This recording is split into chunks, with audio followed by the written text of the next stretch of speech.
Britain's planned departure from the European Union has split homes and workplaces, friendships and marriages. The divide shows no sign of narrowing.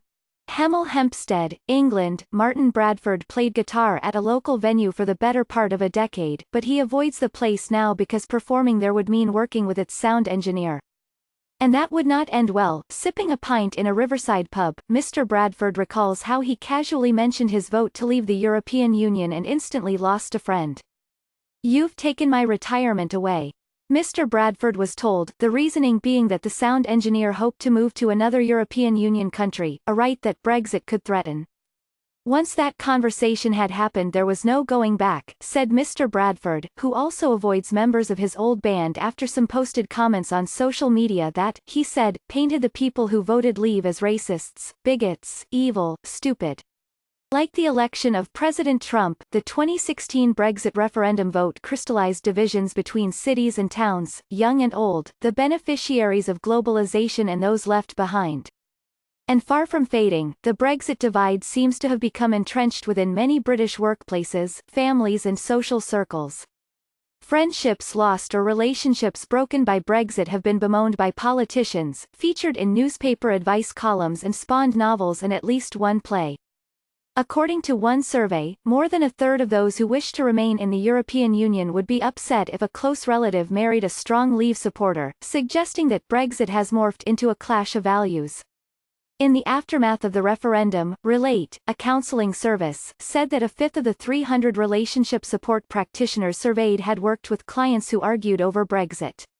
And analysts say Britons are increasingly likely to define themselves in relation to Brexit, rather than allegiance to a party, a dividing line noticed by psychotherapists too.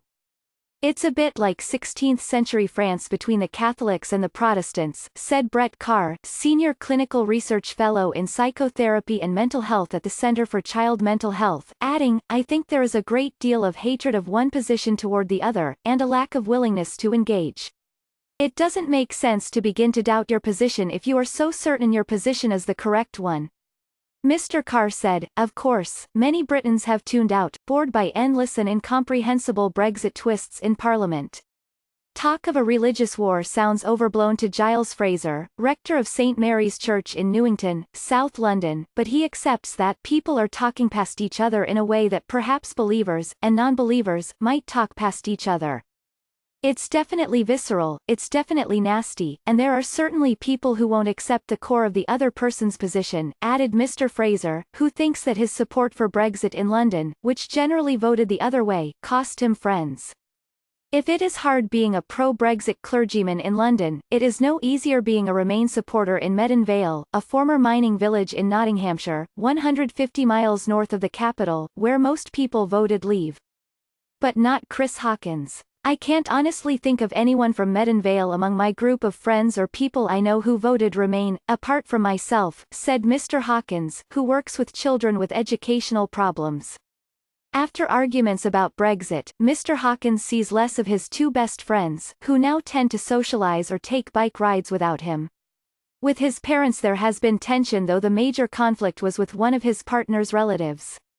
"The discussion was not very good," he said with understatement.